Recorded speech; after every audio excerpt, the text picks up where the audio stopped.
கிருத்திகை 2, 3, 4 பாதங்களும், ரோகிணி 4 பாதங்களும், மிருகசீலம் 1, 2 பாதங்களும் இருக்கு. ராசி அதிபதி சுக்கிரன்.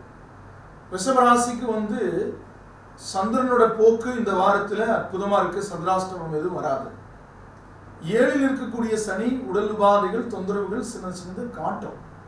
அது இருக்குமா, இது இருக்குமா, அப்படி இருக்குமான்னு.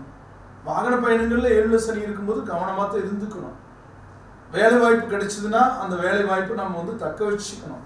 ஆனா சந்திரனோட போக்கு இந்த வாரத்தில் ஆன்மீக பயணங்களில் அதிக நாட்டம் ஏற்படும். வெளியூர் வெளிநாட்டு பயணங்கள் சம்பந்தமான விஷயத்துக்காக முயற்சிகள் இருக்கும். தொழில் வகையில முக்கியமான சில மாற்றங்கள் ஏற்படுத்துவீங்க. கடன் கேட்டிருந்தீங்கன்னா வங்கியில கிடைக்கும்.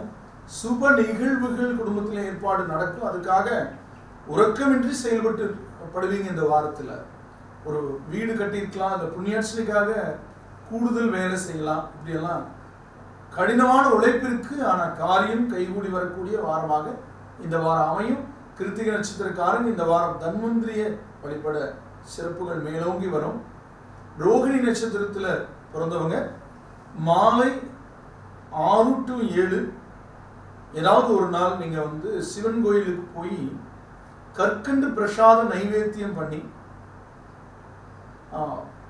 சந்திர பகவான் இருக்கு, அந்த கோபுரத்துக்கு பக்கத்தில் இருக்கு, ராஜகோபுரத்துக்கு பக்கத்தில் அதை வழிபட்டு வாங்க.